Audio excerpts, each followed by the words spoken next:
Welcome to Perpetual Backlog Podcast, the gaming podcast catered for you to listen and get through that pesky backlog of yours. With hosts like Aqua, I have no idea what I'm doing, Dalit Duskwhite, come for the games, stay for my friends trying to kill me with their horrible puns, and Leek Whipple. Hey, this is Leek coming at you with a funny one-liner that I've been ordered to record, but the joke is I can't think of anything, so yeah, finger guns, pew pew, totally cool. So we played Outriders this week, right? Yeah, sure did. What'd you guys think about it? Oh, very fun. Yeah, it was compared to what I was seeing, it was pretty good. Mm-hmm. I like the idea of a hero shooter that actually focuses on the abilities and not just bullets. That was nice. Yeah. I mean, And I enjoyed it. Continue what you were going to say. I think my big thing was because we all played together. Yeah. Like that's A, gonna make even the worst game infinitely better. But B, it kind of really does feel like that's the best way to play this game. Like Destiny feels super soloable by comparison. I think this game needs a bit more in the oven. Well, you're right. Like, I think like a good 6 months more in the oven. Oh, wait, hold on. This feels like a complete 180. Wasn't I the one with like all the really spicy takes on this game before? No, I enjoyed it. I like playing it. I just think that there's enough in the demo, because this is a demo. This isn't a beta or anything. This is a chunk of what the actual game is supposed to be. Like the game's already packaged and ready to ship. Yeah. There is a lot in this game that I think needs to be dealt with before release. And I mean, to be fair, there's probably a day one patch that fixes like probably most of this shit, because they're obviously going through a bunch of quality assurance stuff right now for the day one patch. But as someone who is on Reddit fairly often and sees this take a lot, let's not fall into the let's just assume they already know this. Don't do that. Don't assume they know anything. Okay. Bitch and moan. yeah. That's Oh, what yeah, this is yeah, for. no. The cutscenes are out of sync. The voice acting is pretty bad. Yeah. There is I think the pacing of the beginning of that story is really weird. But I mean that's not going to change at all, no matter how much you bitch and moan about it. But like technically, like technologically, they really need to fix the cutscenes, because they are bad. Like voices get out of sync, sounds get out of sync so easily. I've had a point where I'm like shooting a gun, all right, before a cutscene comes up, all right, but no sound comes up, but the sound then comes up in the middle of the cutscene.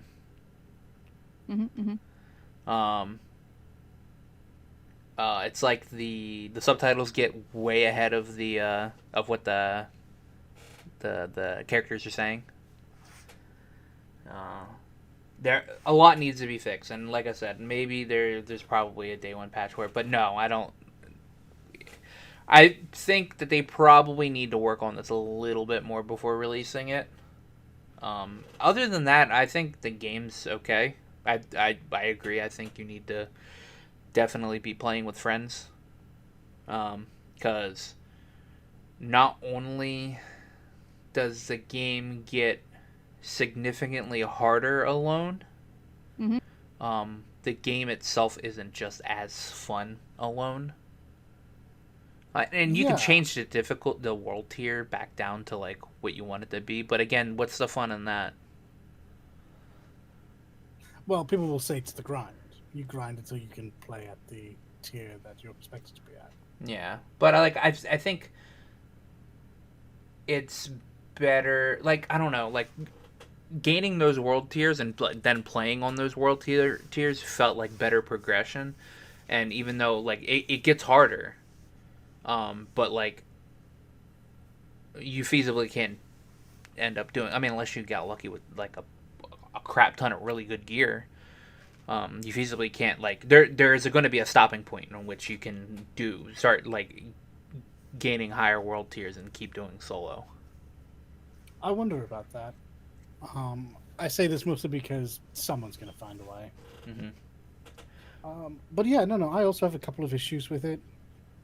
My issues mostly boil down to everything that isn't the core gameplay experience. Like you, all of those cutscenes had multiple issues. Though honestly, frankly, for me, the most egregious issue was the amount of camera shake. That can absolutely stop. That Don't is do my that. biggest gripe. That No, is yeah. Just my don't do biggest it. gripe. I need to switch it off. I get motion sick quite quickly.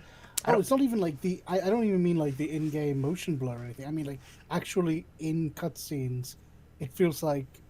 Oh yeah, there's a no, drunk intern. that still gets me. Yeah. Okay. I don't. Yeah. No. It just felt awful. It looked Yeah. awful. So It I did, never yeah, it actually did. noticed that.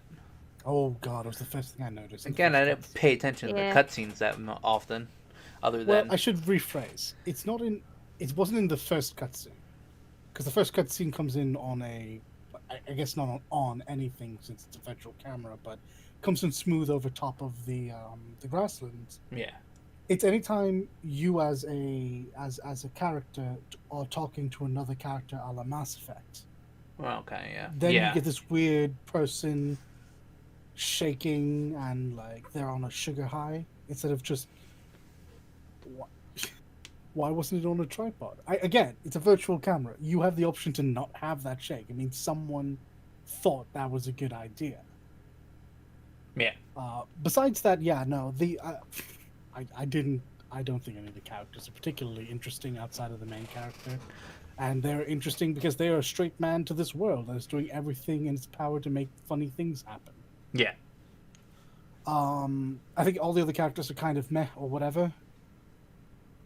The early twist of the story is nothing because it happens too soon, and we don't build any kind of meaningful connection to literally anyone.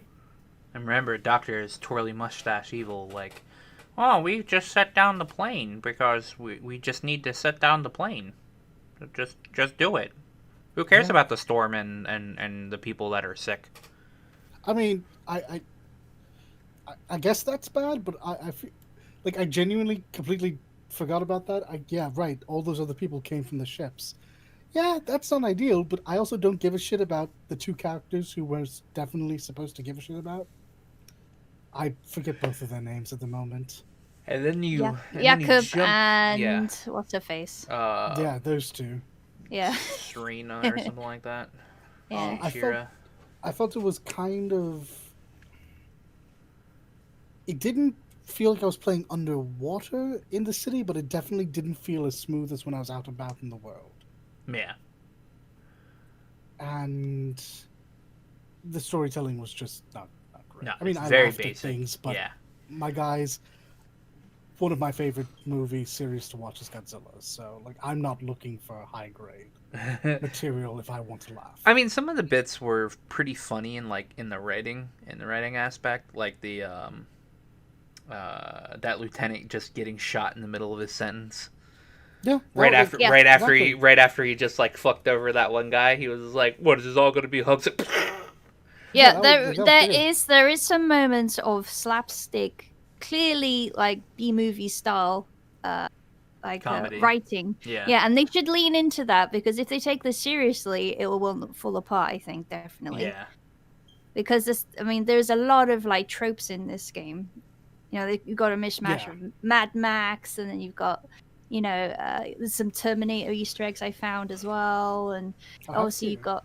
Yeah, I took a photo of one of the thumbnails. Essentially, is that what that was from? I didn't even realize. Yeah. It's when Sarah Connor has that vision of the future of the nuclear blast, and she's holding on to the fence, right? Yeah. Yeah. Gosh, what else?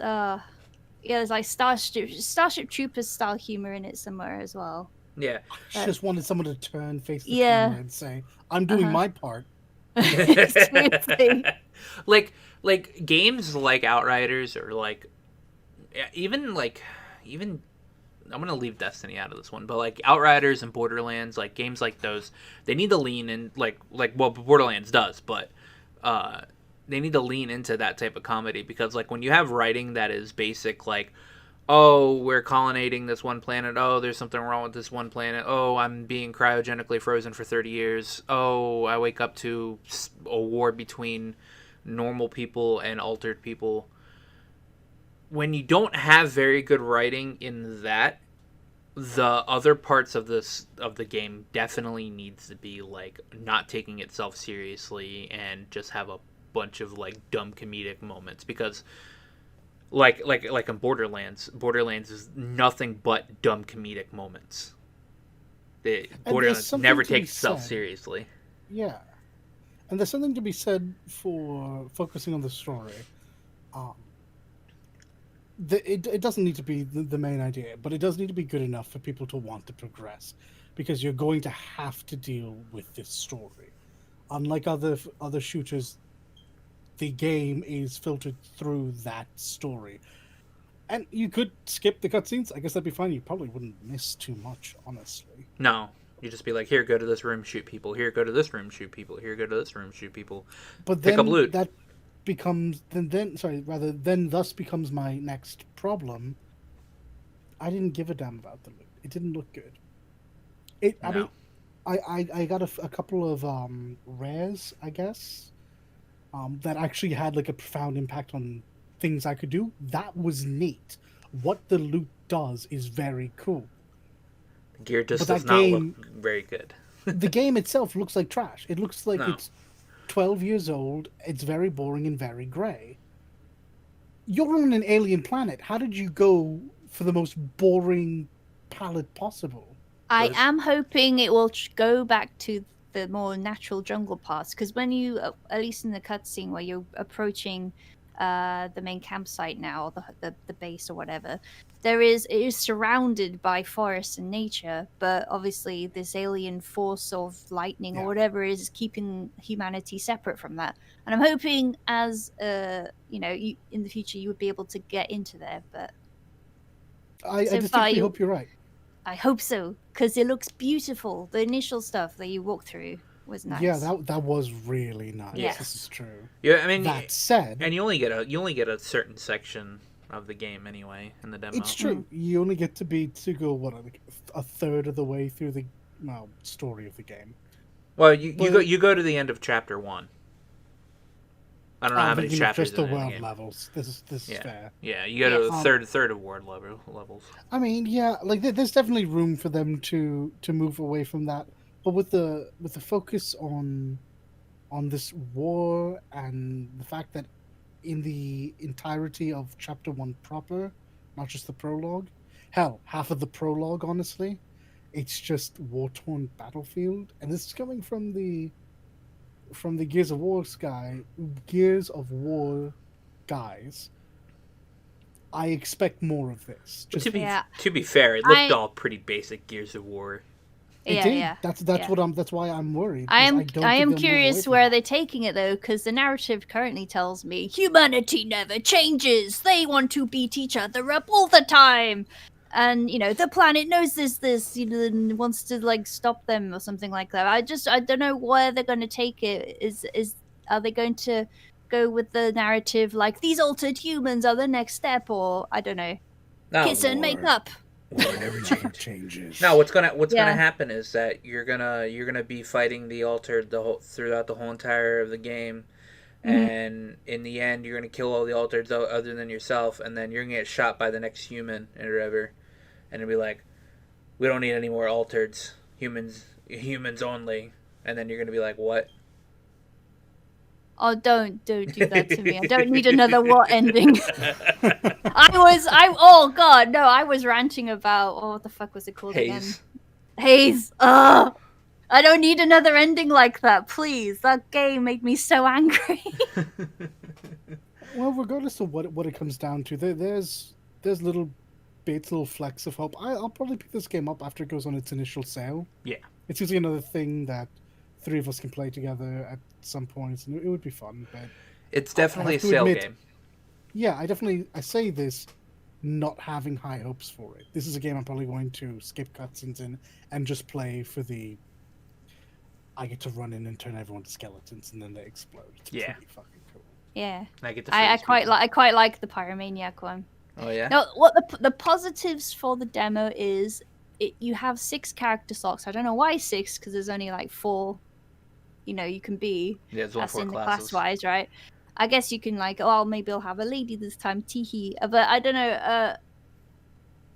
Positives are you can easily try all the classes because you can skip the whole like prologue and stuff like that. That's Yeah. great. I Such a jumped good right idea. in. It was a good idea. That was good. That was a good thing. Playing together was fun, and you can see how the classes do, or their idea for it to like all work together. Yeah. So it does. It like going back to what you said about playing solo. It does feel like trickier Yeah. to play by yourself because you don't have the backup that the other classes provide when you're playing together. Mm-hmm. I was to say, well, I mean, and for people that are like wanting to go through the story, you can set your world levels. It's like Diablo levels of difficulty where you have different tiers, and different tiers give you like a different percentage of like what drops and all that crap. You have a world level like 0 or 1 or whatever. That's your story level. So if you just want to play the story, you drop it down to that, and you won't have any problems. But yeah, There's a lot of collectible stuff you unlock too. There's yeah. like You We could had tell fun Gears with of a War certain people emote. worked on this. You could tell Gears of Yeah. War people worked on this. yeah. Yes, there's a lot of fun asides and toys and stuff like that. There's funny emotes, and you can decorate a flag like Dauntless, and that kind of thing. That's what it was. I was trying to figure out why Yeah. it felt so familiar.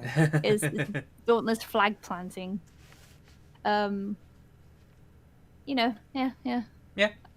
Unfortunately, I won't be rushing out to buy this on launch. Me neither. But Seems we're all in agreement. yeah, I think so. When it's on sale, we'll all get it. But yeah.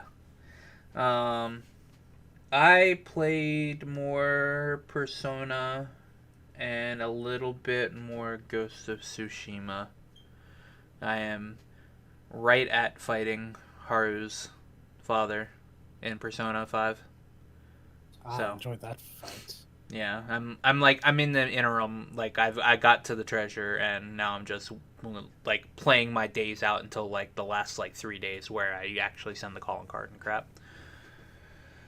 And I made it to the second area in Ghost of Tsushima. Finally, after over 6 months. Because I showed you guys the pictures with that dramatic contrast. Color contrast.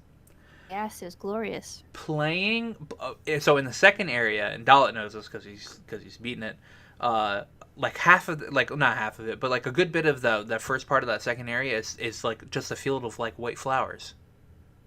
Yes. That with That's the beautiful. dramatic contrast on it makes it Yeah. look like I'm in like a field of snow. Wow. Mm-hmm. And like there's like fog and everything, and I'm just like, oh, this looks so good. I was spoiled that the third area is a snow area, and so I was just like, man, now I can't wait to get to the third area because I want to be there, and I just want to be like, yes, it's amazing looking. One day I will have a PS5, and I too will experience one of my games of the generation. Yeah, So, yeah, it's so good. But yeah, I'm in the second area. I've got the Gosuk's. I think his name is Gosuk. His armor. I actually had the keys. I had all the keys for his armor, or like almost all the keys for his armor before I even started the quest for it. Because like as soon as you get to the second area, like all like the farmsteads in the first area light up, and they're like, "Here, go to these farmsteads and liberate them, and they'll all give you keys." And I was like, "Okay, well, I guess I want to go do that." yeah, the Gosaku armor is super useful, actually. Yeah. I've gotten a lot better with stance swapping in between enemies. I know that's immediately going to go away once I get like the ghost ability or whatever that makes me like just fucking destroy people. I don't know about that. Maybe. I mean, from what I'm hearing, after you get a certain ability in the game's just like easy mode. Really? Yeah. Oh. I have no idea. I'll know when I get to it if like it actually happens. But yeah, I'm at that part in Persona 5. Didn't play any other games, I don't think. Yeah, I didn't play any other games. Oh, actually, that's a lie. I played a little bit of Ratchet and Clank, the PS4 game. Yeah. Yeah, I'm not touching that. Oh. The game is really? locked at 30. Oh. Yeah. I did know that. Oh. That game it's is up to 30. locked at 30 on the PS5. I'm like, Yeah, I ain't doing that. My assumption is because it's the movie tie-in. It's not actually the first game again. It's the first game retold based on the movie that was done. Yeah. So that's my assumption. I don't think it's a very good idea. I think even people like who were like me 5 or 6 years ago, who were of the mindset of you can't even really see the difference, have learned how to see the difference. I think 60 is the new benchmark. Oh yeah. If the game ran at 60, I would be completely fine with playing it. But like, I can't do it at 30. Like, I can do some games at 30, but not like a platformer or anything like that. Yeah, I have a familiarity and a bit of a soft spot for the fuzzy mascot creatures of generations past, so Yeah. I could still do it, but I don't expect people who perhaps expect better to deal with that. I am hyped for the new Ratchet and Clank game that looks really good. It looks like it's going to be smooth as fuck. They were just showing off, And they deserve to. And that SSD speed with the whole loading other areas while you're like just pulling in the rift. It's gonna be so good. Yeah, but that's all I played this week. Hmm. Well, Lee, did you play anything other than the Outriders this week? I did my usual Stardew Valley therapy. Understandable. Yeah, it's so nice. I keep gushing over it. I just, now and again, every year or so, I just have this hankering for Stardew Valley, and I just go back to it. Or Stardew Valley-esque games like My Time at Portia. Yeah, actually, yeah. Oh, there's a sequel coming out. Oh, really? To My Time at Yeah, Portia. there's a new one. The dev team are making a new one. Let me find the Hey, title. hey. It's My Time at something else. Oh. All right, keeping it even so people immediately recognize it. Good call. Yeah, Yeah, it's like Harvest Moon. it Yeah, is. what's my? I guess my comfort game is Final Fantasy X. There's a Kickstarter out Of right course now. it Is is. it My Time at Sandrock? And it's basically like a western. So you're on the frontier. Oh, yeah. Yeah. It's high noon. Sandrock. Yeah, My That's a Time at good Sandrock. Gundam. It's high noon. Yes, it's a continuation of My Time at Porsche universe. It was going to be DLC, but they decided to make a whole ass thing instead. Yes. The game will be set in the desert city of Sandrock, which is another of the members of the Free Alliance cities in the My Porsche world. And the Kickstarter launched October 2020 and will be live until November 2000. Oh, was live until 2020, and I guess they must have hit their goal. Hey. Yes, because it is bitty. It will be released on PC March 2022. Early access starts in 2021. Okay. Why didn't you report on this in October, Leak? Because I only just found out, and it just reminded me. Well, now everyone Yeah. knows regardless. Yep. Yeah, this year will be early access. All right. That all you played this week? Outriders? Correct. Okay. That is right. What have you been doing, Dalek?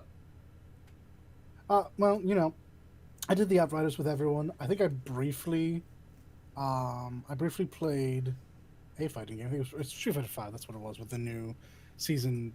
They keep saying season 5. I'm almost certain it's season 6 though. But Capcom says season 5, so season 5 changes. It's neat. I learned there that the older Guilty Gear has rollback. I might pick up Accent Core just for the in between, because fighting games are a nice time for me to blow 10 minutes in Kill between therapy. classes. Yeah. Yeah, it's not Final Fantasy X. I don't need to dedicate a week of my life. So yeah, it's really just been those two. Really, I didn't play any game for a meaningful amount of time other than Outriders. I just have been tearing apart my room, and I had 5 days off before I'm right back to classes again. So Woohoo. yeah, that's how I feel. No. Well, if that's it, then we can head on to the news. Okay. It's actually short news week, or shortish news week. There's quite a few bit of things, but not anything that we need to like go into full depth or anything. Epic Games buys the Fallout devs. Not Fallout devs, God, Fall Guys devs. I put Fallout devs. Oh boy! Yeah, no. Can you imagine Bethesda my. going from Microsoft to Epic? Yeah, So this was this something that people saw coming? Because this kind of blindsided me. I mean, blindsided. I don't care, but No, we this is didn't see it information I coming. didn't. Yeah, this is wild. How long until they remove it from Steam? That seems to be what everyone keeps saying. They keep saying that they're not going to do it, but I mean, I imagine that they won't. I imagine that there is already a sequel in development, and that won't be on Steam, however. yeah, this is very true. But I mean, this is in true Epic fashion. Something gets popularized, they throw down all of their 10-cent money and buy it. Yeah, it's good business, but it is kind of like, are you really going to do this for everything? Yeah. Next, in a swift kick to J.K. Rowling's keister, Harry Potter Legacy is allowing you to make a transgendered character. So that's really good. Yes, it is. Let's not get that twisted. However, you will find that really hasn't changed too many Oh, people's no, yeah, opinion on no, it. that's not going to change it. Many No. people's opinions on it. But Because this is kind of transparent to what's actually happening. oh yeah, they're just doing that to save face, so maybe they'll get a few Yes. extra sales. Yeah, because- it's a reactionary token gesture, yeah. basically. I mean, like I feel bad because it's Warner Bros. Right that are working on the game. Yeah, but I Yeah. don't feel bad for Warner I've Bros. I feel bad for I've the said it. I've specific said this dev in the team. past. But yes, exactly. I said this in the past. I feel for the dev team working on this because I was saying the dev It's team is their the dev team job. not Warner Bros. the individual developers, the Yeah. people. the Okay. Yeah, I don't mean the employees- company. Yeah. Yeah. Okay, Yeah. That's what we're trying to Yeah. get you to say. Yeah. Yes. The employees I feel for because they're just doing their job and Yeah. they need the monies to pay bills and stuff, right? Everyone can be in agreement with that. It's just where the revenue for the game will be going to would be, a certain lady who should also be removed from Twitter. She who should not be named.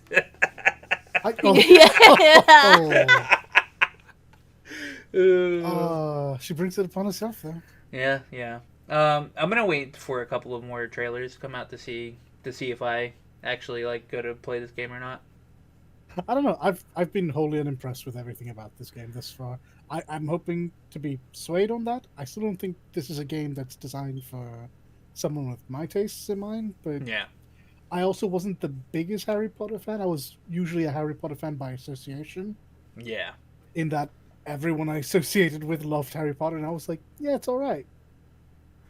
Yeah. Same-ish. I'm more into Harry Potter than I guess you are, but not I've read most of the books.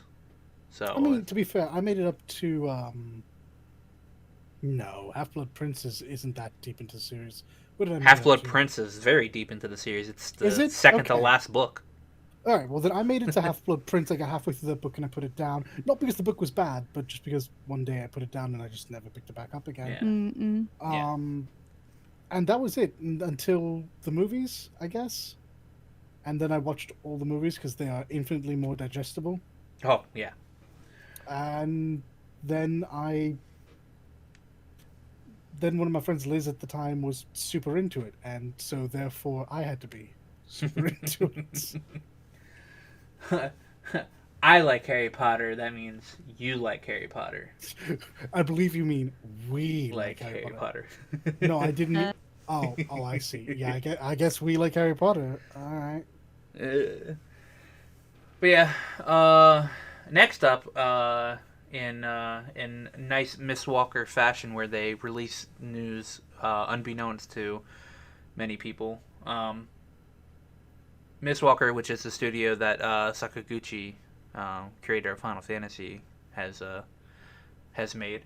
They showed off some footage of the new game that they're working on called Fantasian. It's really nice. Looks really good. There's only one big caveat to this game.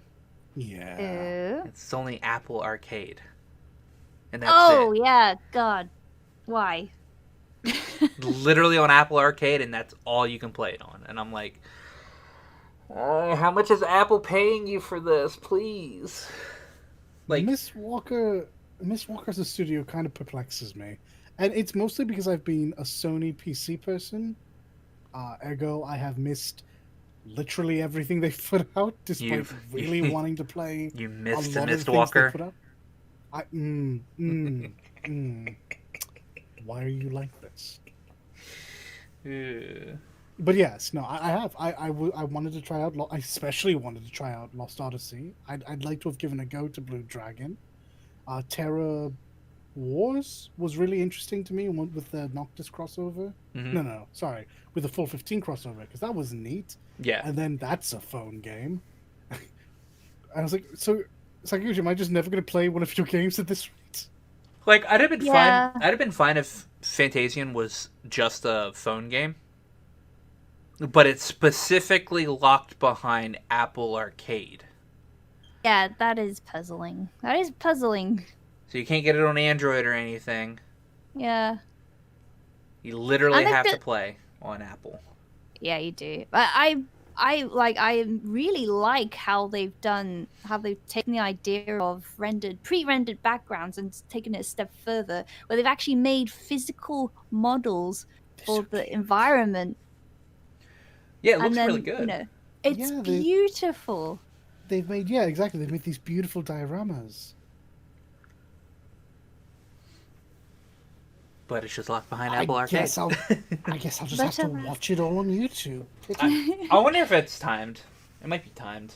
Hopefully it's timed.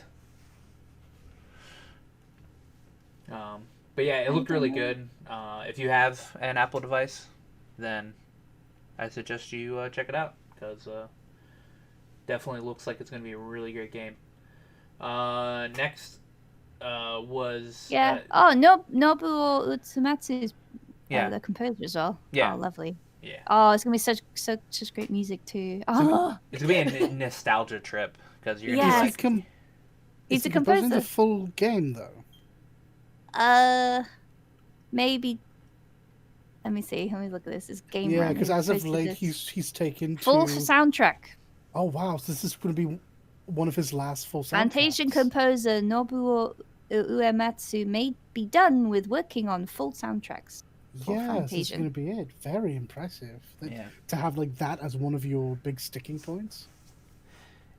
It'll be the Final Fantasy that's not a Final Fantasy. I mean, to be fair, it looks just like... Well, actually, it looks a lot more like Bravely Default. I think he may be retiring soon, this article suggests, though. Uematsu or Sakaguchi? Uematsu. As a full-time composer. He retired once already. He specifically retired from... Square. Yeah. And he only comes in to do contracted work with Square. Yeah, because occasionally they need that big opening theme that only Uematsu can give you. Which is great, because I'm sure that doesn't step on Sirkin's toes. He's too busy writing 10 billion other sounds or other songs. Yeah. Oh, the closing line for this article makes me sad. I understand. Hmm? Fantasian may be the last time players will be able to enjoy the work of Nobuo Uematsu from start to finish. Oh. Yeah, that's... God, that is sad. It's Once not. again. It's good. He hasn't passed away. This is his No. choice. And yet... Oh, there's something about that. Yeah, he can rest up. Actually, he's done a lot of work over the Yeah. years. Oh God. Yeah. And he's Yeah. very sick too. Yeah. So this might be a good swan song. Well, anyway, you can read that on GameRant.com. Yep. Next, a VR MMO game was announced called Zenith. This game actually looks pretty nice for a VR game. It actually feels like from what the trailer I saw, it looks like you'll be. It's. I don't want to give it too much praise because again, like I said, it's VR, so it still like looks like how like honestly half of what VR chat looks like most of the time. But it still looks pretty nice. Combat's pretty bare bones and generic, but it looks like a nice big open VR MMO world. It is think that's super smart. anime inspired. Yeah. Is that what they're going for? That's Yeah, fair. Yep. very anime inspired. Yes. In fact, one of the Twitter comments underneath the PlayStation official tweet was, no thanks, the last time there was a VR anime MMO, people died. It's nothing like full dive technology. Obviously, you just put on your headpiece and you have your gloves with you, and you're just like acting like you're walking around in this world. But it looks pretty nice. Yep. I think it's PlayStation only, which makes sense. I think PlayStation's probably, at least for PS5, is probably one of the easiest things to develop a VR game for. And I know people really like the VR headset for Sony. Mm-hmm. I think it's really clever that it's mostly just a walk around and like view the world. I genuinely think that MiHoYo should have done this as well. Made a I think it's Tevat, a Tevat walking sim game where you just chuck on a VR helmet and you can walk around. Like sometimes that's the best part of these types of games. Well, MiHoYo's producer did say that he wants to make a actual virtual world. Oh, he did say that, didn't he? And he's planning on having it done by 2030. So we'll see how that goes. I do know that there are a couple of companies that are working on actual like brain connectivity of VR. So like not as much like mechanical with your hands, but like actual like your brain waves controlling what you're doing. Yeah.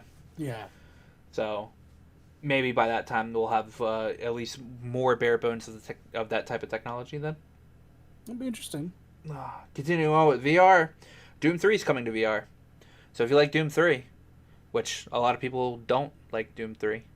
Would you like to feel like you are actually ripping and tearing?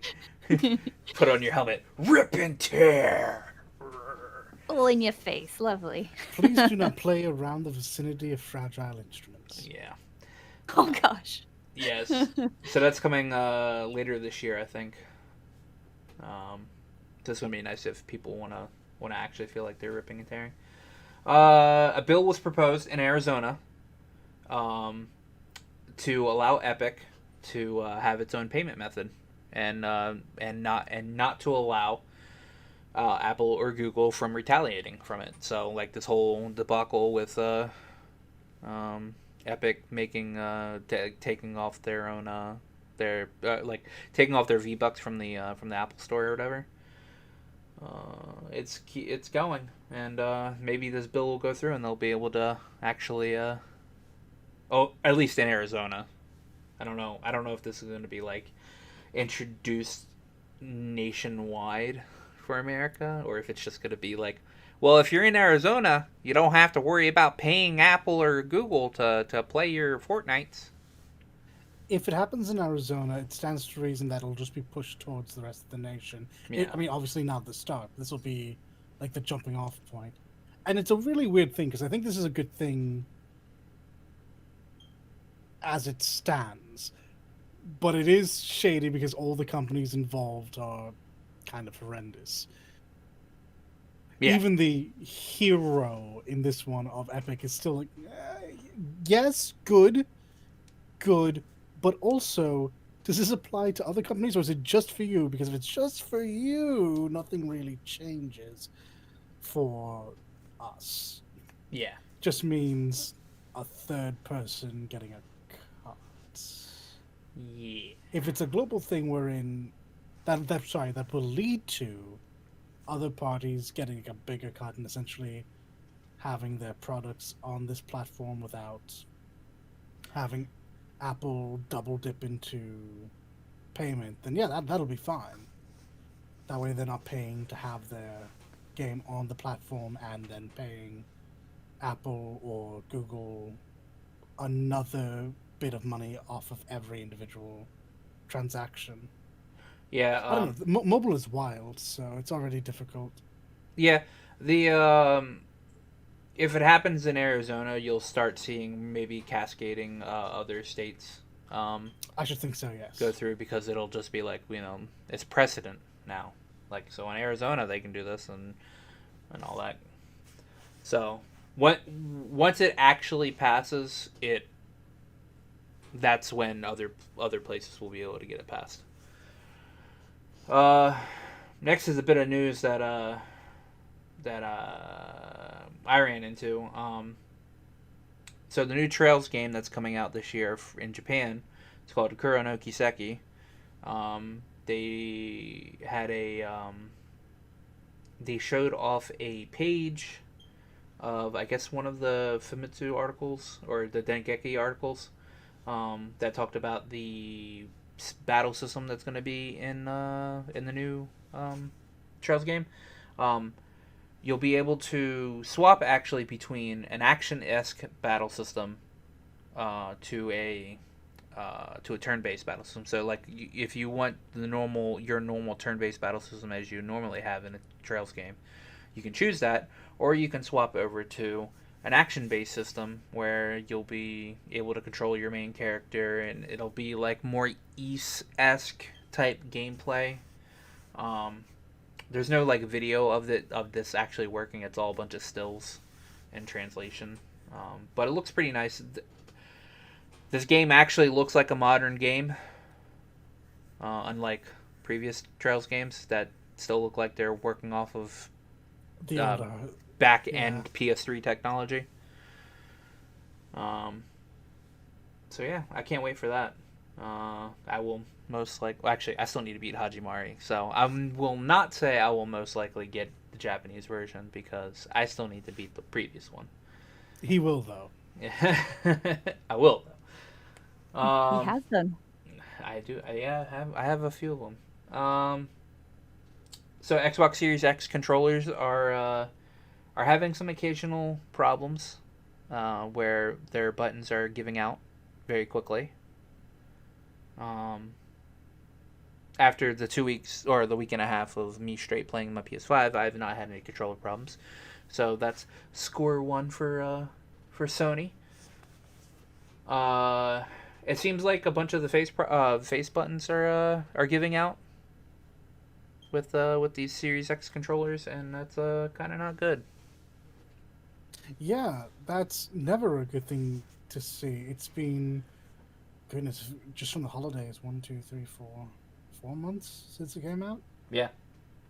That's November to December, December to January, January to February, February to March. Yeah, 4 months. Yeah. Yeah, I don't know. It doesn't seem like a very good thing to see turning up. I mean, it wouldn't be the first time we've seen controller issues quickly. Microsoft's Joy-Con still drift, even with the new revisions. Microsoft Joy-Cons? I said Microsoft, didn't I? I meant Yeah. Nintendo. Yeah. Yep, that's the name. Nintendo Joy-Con still drift. Yeah, they do indeed still drift. Hell, some of their third party, some of their pro controllers even drift. One of my controllers, I don't think it was a Nintendo. I think it was third party though. That drifts. So I mean, I don't even know what to make of it thus far. I will say, however, Microsoft has come out with a statement on the matter. I have just found at Microsoft, we put all of our products through rigorous quality assurance testing and are committed to providing customers with an unparalleled gaming experience. However, when it comes to potential fix at the moment, Microsoft says that it doesn't have much to offer. So, cool. They literally just are all bluster. Oh. So yeah, obviously the next point is for the best experience, we encourage customers to visit Xbox support. So, have fun waiting 2 weeks to a month to get another controller, whilst you are very likely left with nothing in the meantime. Very well.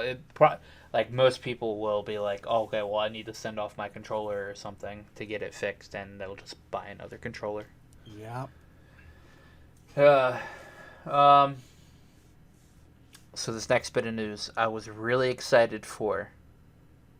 All 1 minute and 1 second of excitement. Do you guys see what I have written down actually for it? Yep. So Bandai Namco, they released a trailer for Tales of Arise the other day, and this is the trailer.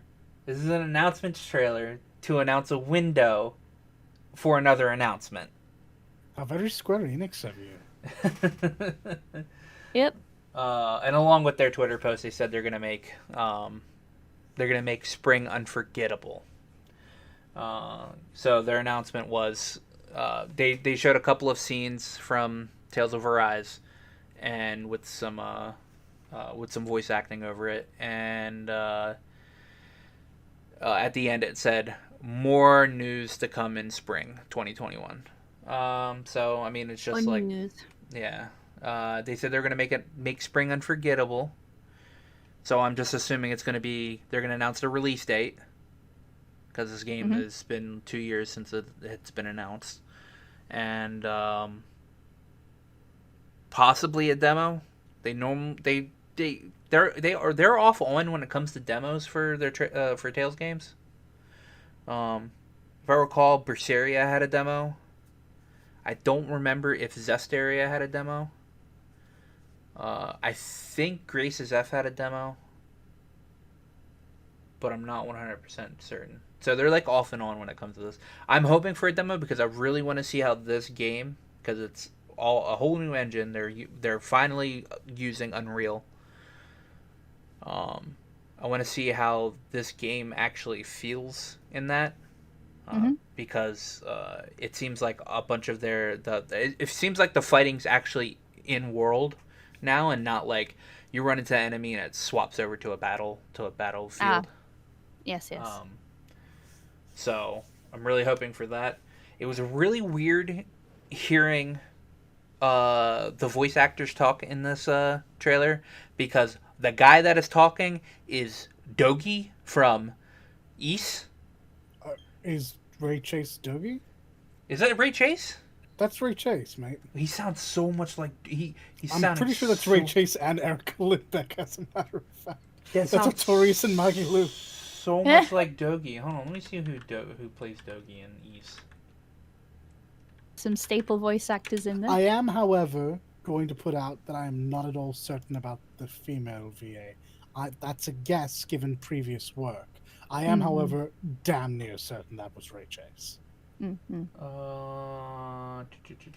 This. All I gather from the plot so far from that wee little announcement trailer, you play a man without a face, but then you totes see his face, and then you totes do, and then his female companion needs to be there because sword. Okay, so Dogi is voiced by Patrick Seitz. Yeah. I don't know, man. It sounds like when I first heard it, I heard Dogi. I didn't hear Ray Chase. As the main character or the narrator?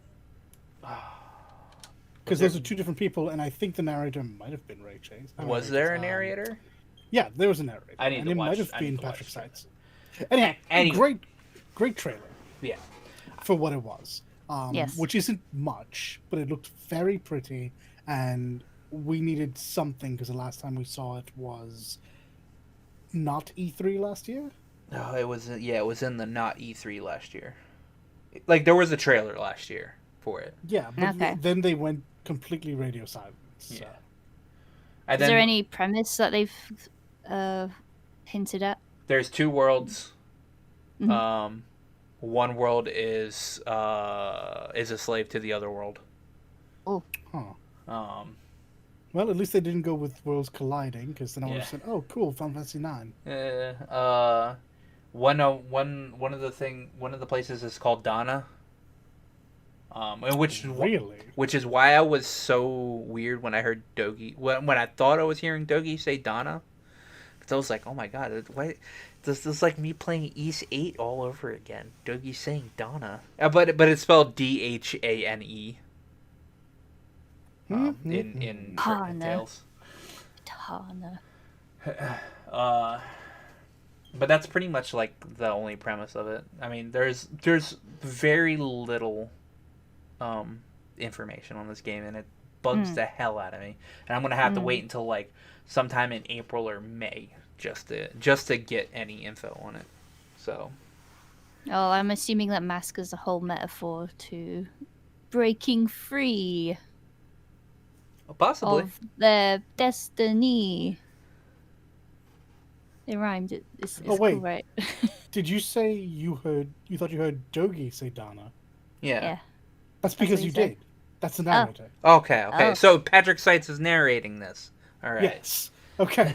Ah. I just had a look. See, I was like, there's no way he confused Drake Chase with Patrick Seitz. Yeah, no.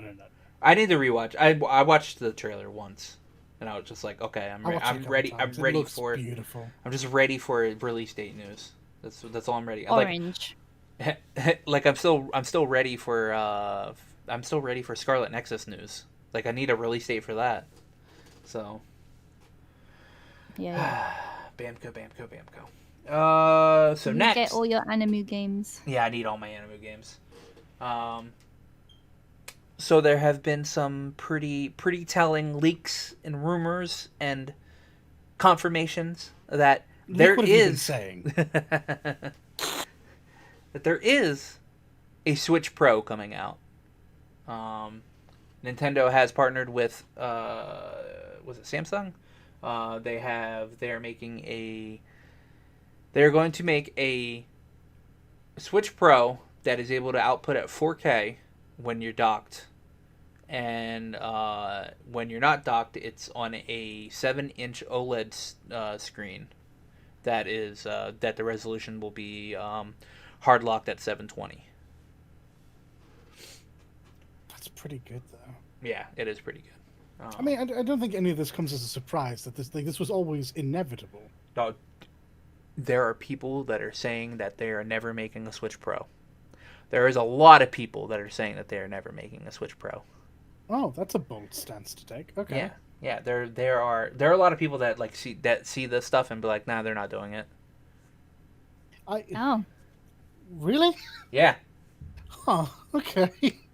No, I think this is a logical thing. I mean, if you've owned any other, let's call it handheld, I know some people don't like that term for the Switch, but you're wrong. If you've owned any other handheld system for Nintendo, you know that they always iterate. Always. Always do. Yeah. I think there were DS 3 Lite. different DSs. Yeah.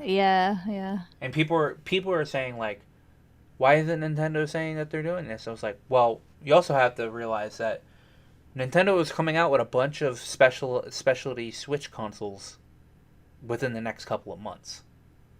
They announce a Switch Pro right now, nobody's going to buy them. It's true. Mm-hmm. So, you have a Legend of Zelda one coming out soon, or you have Legend of Zelda Joy-Cons that just came out or are coming out soon.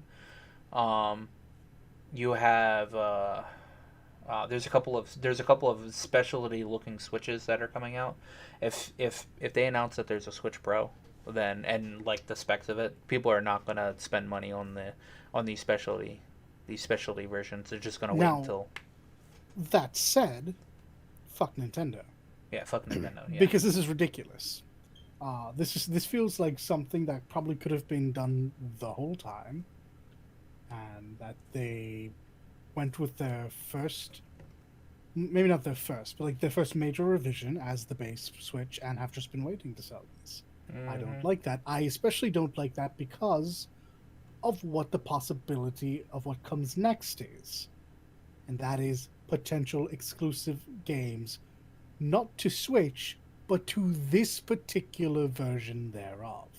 Now, this, we should mention, is just a rumor, but one I do not like the taste of. Yeah.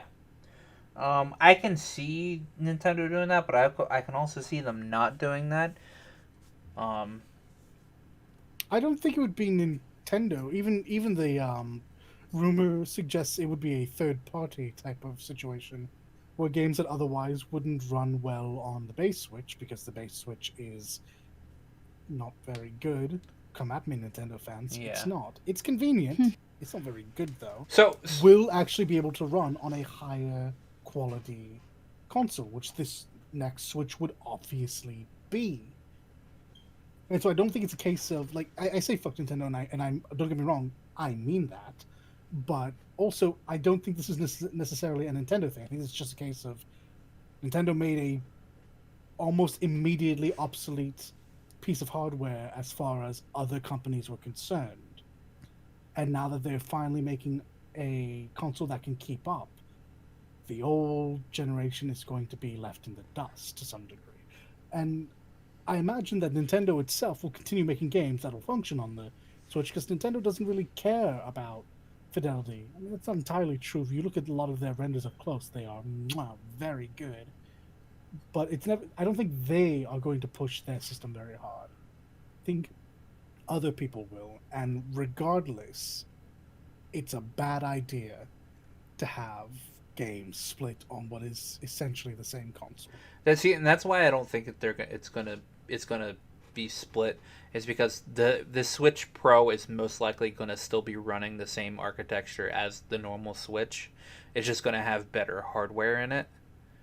So it's like you can run a game on a shittier PC, but it's not gonna run as well. And that's how I think games are gonna, like, games are just not gonna run as well on the normal Switch, but run like almost perfectly on the Switch Pro. Yeah, it's reasonable to make the assumption this is just going to be a PS4, PS4 Pro, Yeah. and the equivalent. But again, I'm going on what the rumor says, and it is just a rumor, and it worries me. Yeah. We will see, though. We shall. Next is a bit of oldish / new news. So there's a game called Sinking City. It's a Lovecraftian type game made by Frogwares. And it was published by I don't know if it's Nason or Nacon or Nacon. But at a point in time, their publisher Nacon pirated the game, went in and changed a bunch of stuff, and then relisted it on Steam. This fight's been actually going on since August of 2020.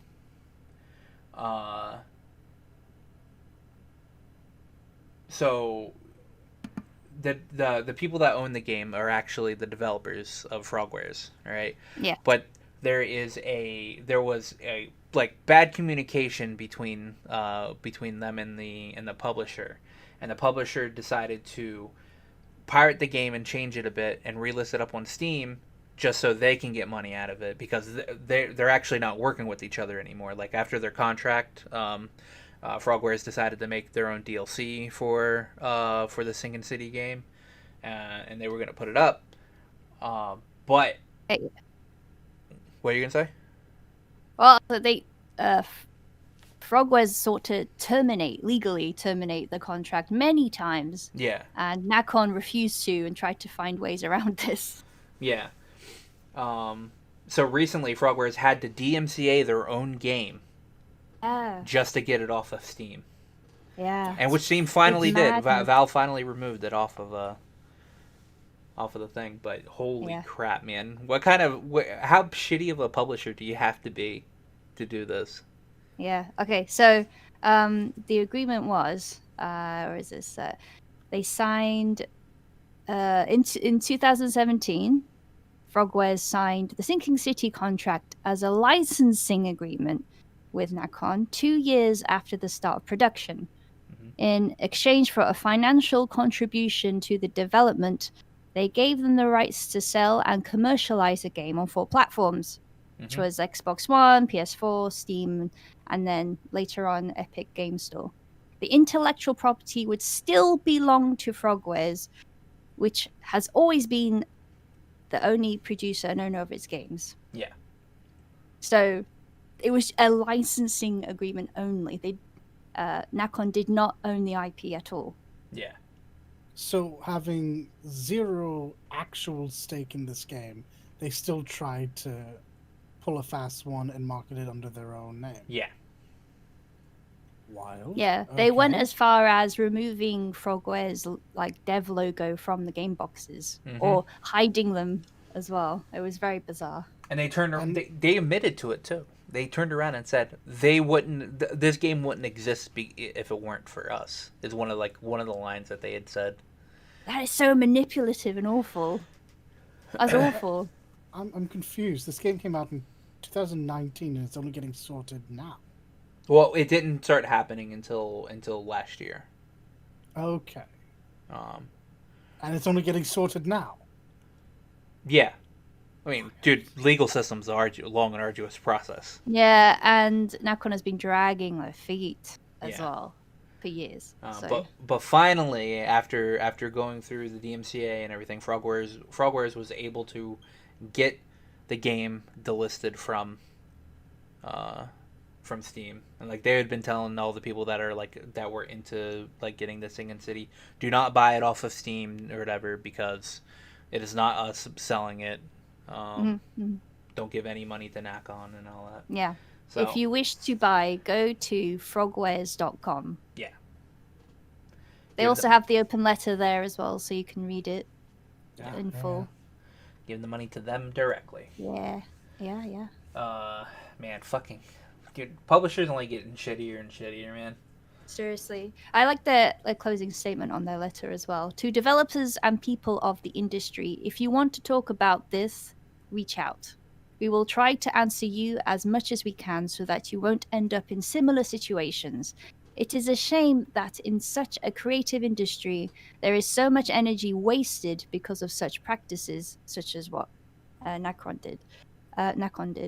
That is why we decide to write this open letter. We hope that this transparency will help everyone to be aware of what is really going on behind the scenes.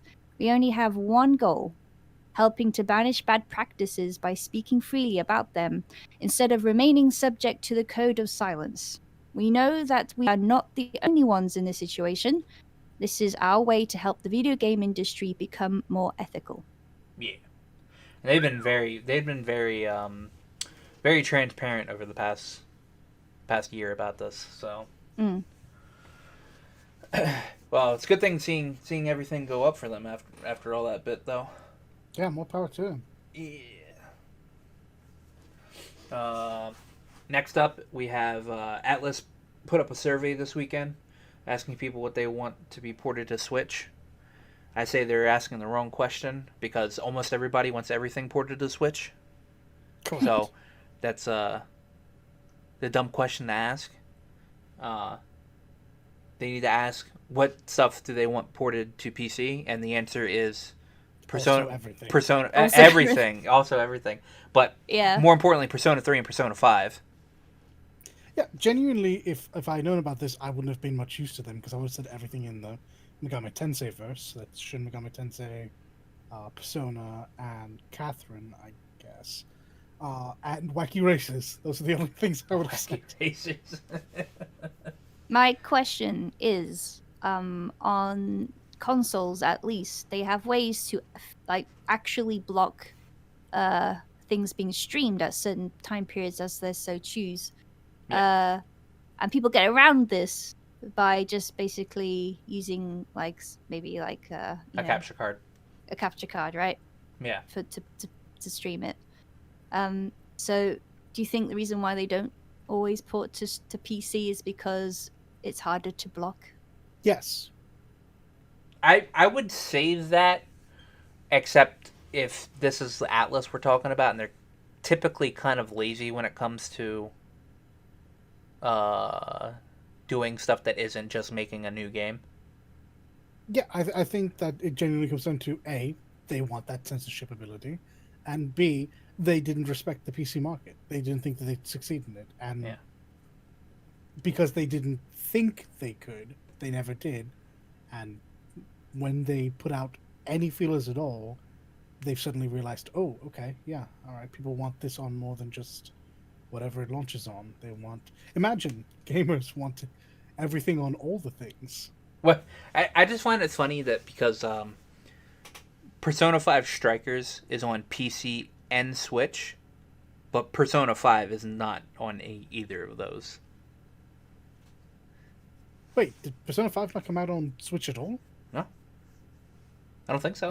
I thought it just didn't get Royal. I thought Persona 5... Oh, actually, yeah, I think Royal didn't come out on Switch. Yeah. Which, don't get me wrong, is weird in its own way that they released Persona 5 as they were Persona 5 on Switch as they were releasing Royal on everything else. But look, I guess it's nice to have something. But yeah, it's real. No, I don't think Persona 5 is on Switch. I'm typing Persona 5 on Switch and it's giving me Strikers. Oh, wild! All right. I'll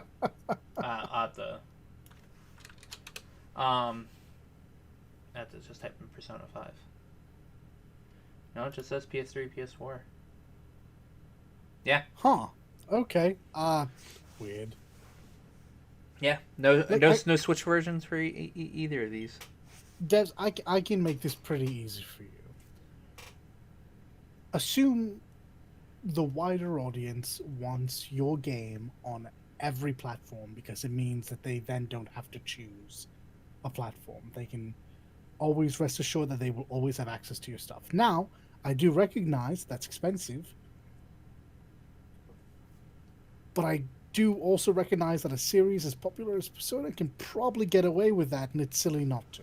I mean, just look at Persona 4 Golden. It sold so much on Steam. And that was kind of always a sure bet with, the success of Persona 3, all of the Persona 3 versions, and Persona 4. Yeah. So, yeah. Like, developers should understand that, like, okay, if they're making a game, alright, and if they're thinking about porting it to Switch, port it to Switch. If you can feasibly do it, port it to Switch, because people are going... Everybody and their mother wants games on Switch. Like, you always ask... You always... Yeah, I'm getting to that. You always hear... Like, you never see, like, an amazing amount of people say, put this on PC, because it's immediately, like, understood that people want it on PC.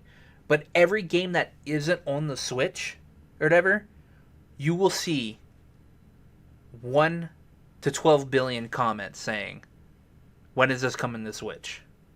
That is pretty true. I do see that a lot, actually.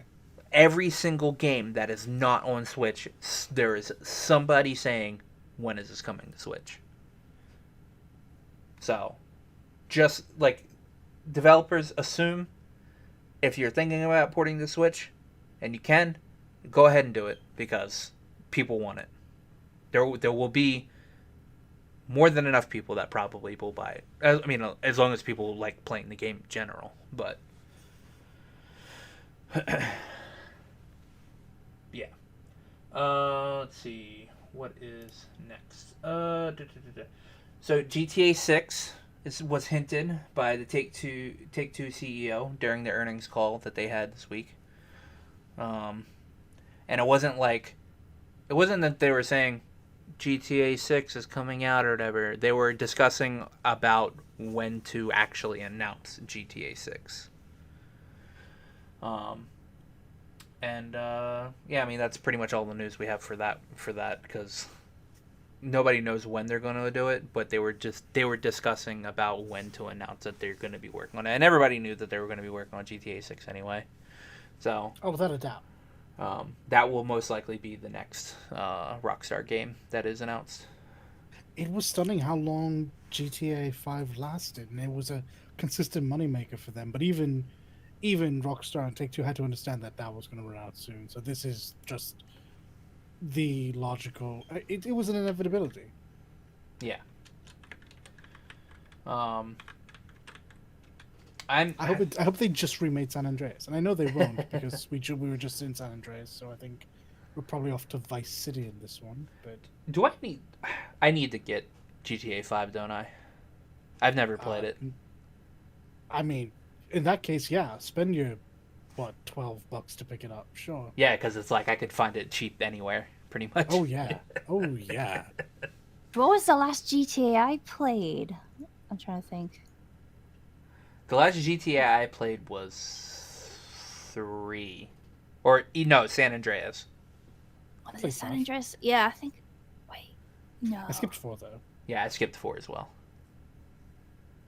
3, Vice City. Like, I played 3, Vice City, and San Andreas. But after that, I didn't touch GTA. Yeah, then 5.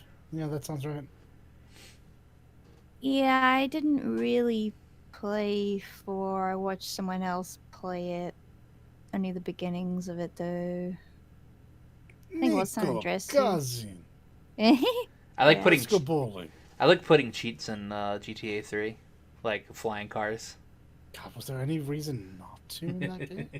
It's It's infinitely so much fun. more fun with like all the ridiculousness in place. I liked hopping from island to island, or like not island to island, but like different parts of the city because like you had to do the story to unlock the next like section of the city or whatever. Mm-hmm. And so, but if you had a flying car, you could just fly over the barriers and like go to the next part of the city. You would also get like immediate 5-star, maybe not. It's been a while. You wouldn't get the 5 stars for doing that. You would you just couldn't really do anything over there because like nothing's unlocked. Yeah, what did I do? I played 3 Vice City, San Andreas. I also tried Bully, which is not a Grand Theft Auto game, but made by Rockstar anyway. I actually heard a lot of good things about it. Uh-huh. I know people have been in an uproar about a potential remaster again, so... Yeah. But yeah, that was it. That's when I stopped really playing those. Yeah, maybe I'll pick up GTA 5. Like, I'm debating, do I want to get GTA 5 for my PC, or do I want to get it for my PS5? Probably a PS5. I mean, you're right. But I just continue to fill out that library. I just wanted to say, do I want to get it for my PS5? You want to rub it in our faces. That's what you wanted to do. Shaky fist. Dalit will have one soon, one day, maybe. Well, let's not get carried away, but I hope, maybe. Just keep an eye out, man. Just keep an eye out. And last on our list, RE Village will not have decapitation, dismemberment, and will be a little less bloody for the Japanese versions, which is par for the course when it comes to Japanese censorship in video games. I actually genuinely didn't know this. This is news to me. Yeah. You can see titties and all that stuff, but you can't have people dying like crazy. Hey, that's different, though. It is. You know, yeah, no, it is. I request. Yeah, and it is funny that this is funny that this is the last item on our list, but we didn't want to get ahead of ourselves. I just it never ends. How long have you been sitting on that? Have you been sitting on that this whole time? Yeah. She was like, I bet she looked at the list and was like, oh my god. Posted It's it. last. I was like, can I Yes. plant this news here in order to make a stupid joke? And it worked. Yeah, you're lucky because I didn't move around any of the news that I wrote down today. I just, yeah. It's funny. It's funny because in Japan, ass and titties and all that shit isn't bad, but like having your head decapitated. Whoa! Having your head decapitated and all that is, but in America it's reversed. I feel like it's No, there is a very animated. strict. There is a very animated is slight. Yeah. Well, even Okay, then, animated ass and animated titties. animated certain genre of video, shall we say? Fair, It's still fair it's still enough. pixelated. It's still Well, yeah, pixelated, yeah. even if it's animated. There is indecency laws that are quite strict as well. And But yeah, go yeah. ahead and tell us about that. Why not? Let's learn a thing. Well, If you know. okay. Well, what would I should? Okay, let's say the porn industry. I don't know. I did it in Mickey Mouse voice, but then Oh, I mostly meant about the decapitations, but if you'd like to get full on into it, then yeah, hi. sure. Yeah. Well, I thought you were talking about the indecency laws, but yeah, all of that type of video is required to be pixelated in certain areas of the body, regardless Yeah. of what So that's also in animation and stuff. But for gore, yeah, I don't know. It's kind of like certain things. Akko was mentioning, which is probably a good point. It's to do with what age group they want to be able to sell to, Yeah. and I think that's what the reality is these days. They want to be able to get people that are under 18 to buy.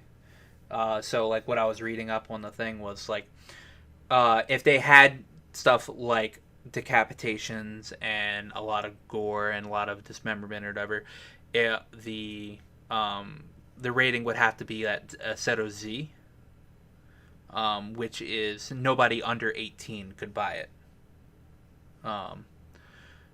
Now, if they had when they do this like censorship thing, they get it to where it can be marketed at Seto D, which means people under 17 can't buy it. But like at that point in time, you would need your parents' permission or whatever. And I'm not sure how that works in Japan either, because I mean, Yeah, because I know that that's not something that matters in the US. If you want a game, so many parents just like pick up games they really shouldn't. A bunch of my mates have worked at GameStop, but it's always a case of, yeah, so this is a mature rated game. You buying this for yourself? No, I'm buying this for my kid. Oh, okay. How old is you? 13. Yeah, okay. okay, well, whatever. Just to make a point though, like officially, Japanese versions of games are known for removing or heavily modifying anything and all related to sex, nudity in the game, as well as gore. So it's not just gore. For fear and concern of the morality of its citizens? That is their official reason. Think of the children. Yes. Children. In general, and the adults too. In general, censorship in Japan aims to reduce gore and extreme violence in the localized versions of games, even if the game is made in Japan. Yeah.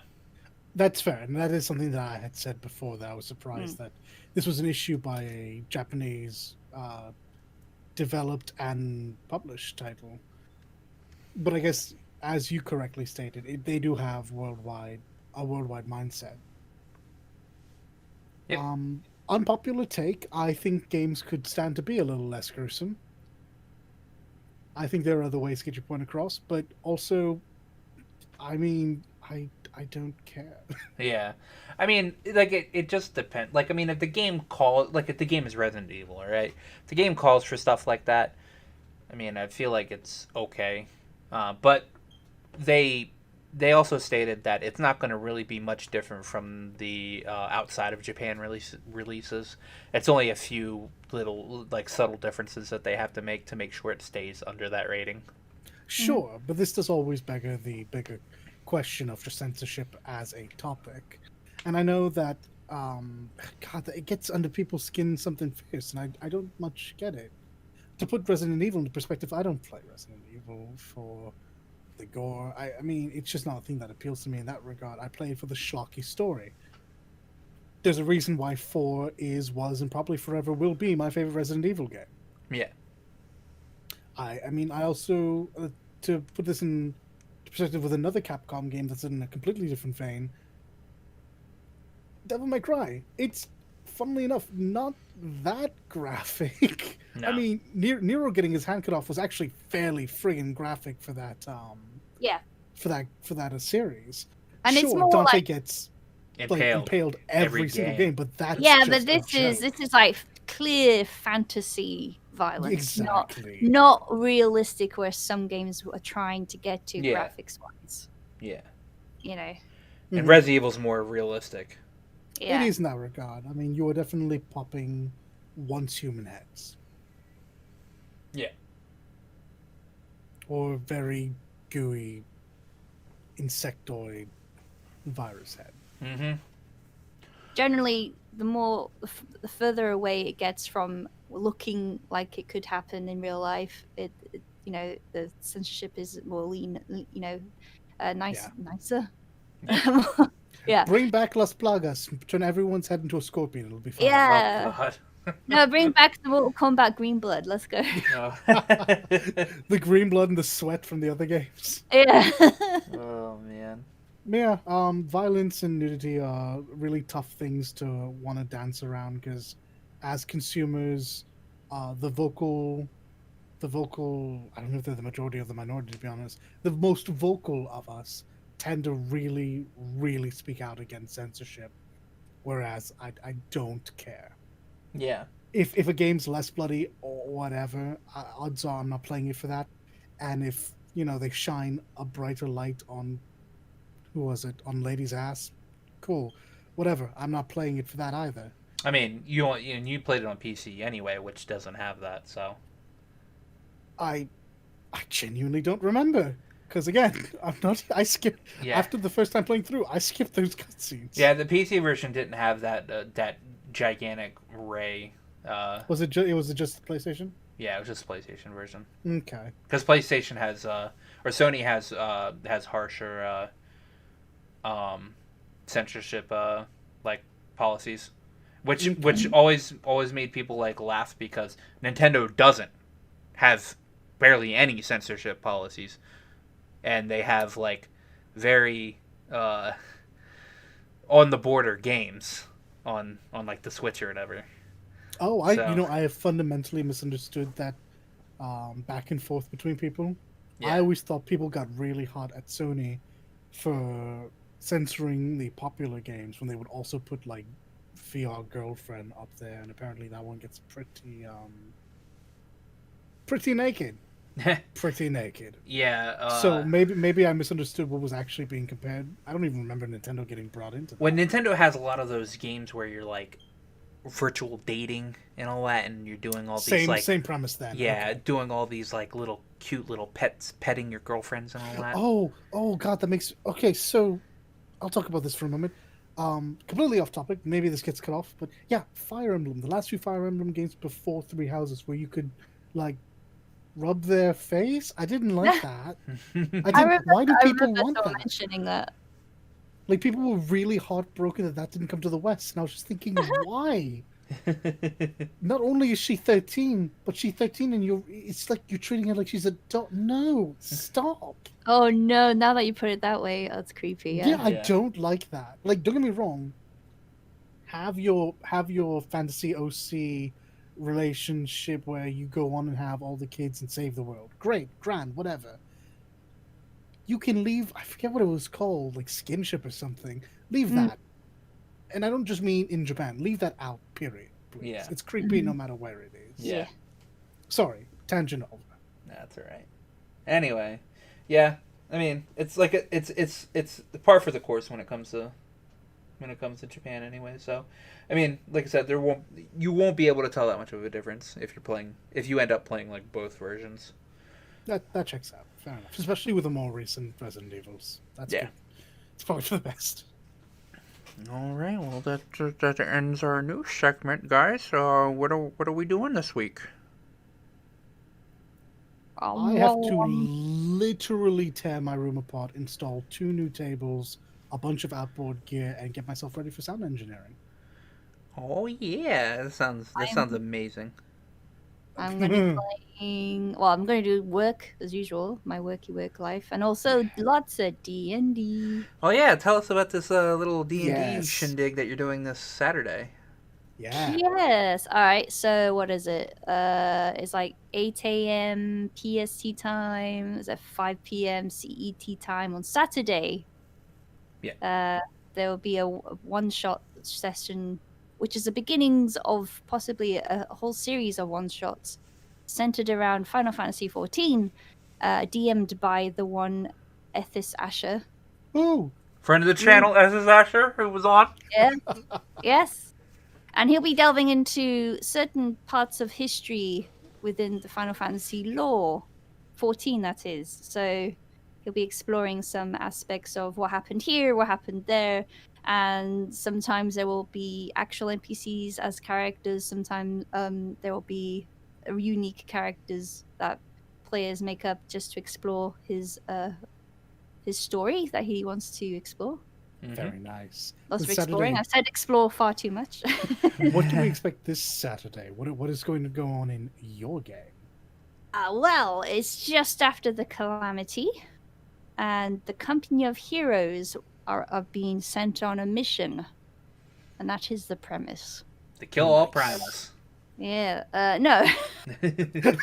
I'm already worried about splitting the timeline because I play Braveheart, and I rolled so bad on my health. Yes, you did. I rolled so bad, and this was after a frickin' reroll. I got 3 1s in a row. Oh no! Yeah. I rolled On health. You have what, 16 HP? Yeah, at level 3. At level what? 3. Oh, okay. Luckily, I am ranged, so I Yeah. can go back. Well, Sly and Happy have 21 to 26. Yeah. If someone crits me, I think I'm dead. Oh yeah. Sounds about right. if I'm honest. Did you guys decide on what type of crits you're using? Are you Oh, guys doing come- double, or are you I- guys doing max and They, then? they said they wanted the more risky one. Oh, so max and Oh, then. roll twice. No, roll twice is more risky. Because you can roll kind of like nothing on the second roll. Yeah. Okay. Yep. All right. So Ooh, the interesting. normal method of crits. Indeed. Yeah, the actual traditional method. All right. Yeah. That's at least Well, good for I, you. for one, cannot wait. Oh yeah. So it's a Saturday. You said what o'clock in the morning Pacific? It was 8 a.m. Pacific time. So Yeah. 11 And- for me. Yeah, and there's was it 5 a.m. CET, which is European time. All right. That's the one that I'm certain of. So that's Yeah, only and it's two different 1 ones. a.m. Japan time. Yeah. It's I'm fine. so It's actually sorry. better for me, honestly. Is it though? It is. It's very quiet at night. That's fair. I was thinking more in terms of your sleeping schedule, but yeah, I suppose I you'll know. be interrupted. I just go to bed early and wake up for it. Fair So enough. She's like, I ain't got anything planned except for D&D. honestly, yeah, I'm also playing tomorrow on another stream. So Whoa. Tabletops of games too. Yeah. boy. I will, since this episode's actually going to come out before you guys stream, I will leave a link to Ethys's Twitter in the comment. Oh, not in the comments, but in the description, so you guys can go watch that. It's going to be called Dungeons and Dravanians, which is Dravanians are just dragons in Final Fantasy XIV. I really like that name, if I'm honest. Yeah, and Leek also did the artwork for it. So I did the logo. Yes. Ethys has posted on his Twitter and YouTube Yeah. and a teaser video, yep, so you can check it out. I'll put those links in the description too. Go support. What are you doing this? Oh wait, did you already answer? I did in fact already answer. All right, yeah. Well, I'm just gonna. What are you doing? I'm just gonna continue playing Persona 5, so I can finally, hopefully, get through this game. I have finally got to the part in Persona 5 where I can just dump a bunch of high leveled.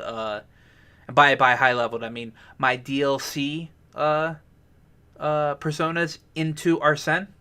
So I don't have to actually worry about goodness. leveling him up, because I could just strengthen him by just throwing He's level. gonna be so strong. He's already at 40, 43 or whatever. I can just throw in level 90 Ozanami Picaro or whatever into him, and he'll gain five levels each time. So, oh, and then when the whole alarm system or whatever, so there's an alarm system in Persona 5 Royal, where after you've fought a couple of enemies, the Velvet Room has an alarm, And when you go into there and you do like the different types of like strengthening or like fusion personas or whatever, you get bonuses on that. And yeah, so you can strengthen your persona. All right. Normally, the first time it'll just give you like a ×5 bonus or whatever. But the second time, if something goes wrong with it, and by wrong I mean it actually kind of goes right, it actually just increases the stats of the persona. So like while you won't get levels, you'll just get like a couple of extra like points in your stats. Levels don't matter if you're still getting the stats that go with them. So yeah. So I was like, yeah. So I'm just continuously doing that. I'm just doing that so Arsene doesn't because before I was doing this, Arsene was like level 11, while I had like other like personas that I was using. So I know later on down the line I might want to like use Arsene just for like lore reasons. Fair. So yeah. I'm just gonna keep playing Persona 5 and hopefully get through that so I can one day play Strikers. One day. Yep. All right. But I think that's going to be it for this week, people. We'll talk to you later. Be good now. Goodbye, my friends. Thank you for listening. If you like this content and want to see more, please like, favorite, and subscribe. Links to our Twitters are in the description.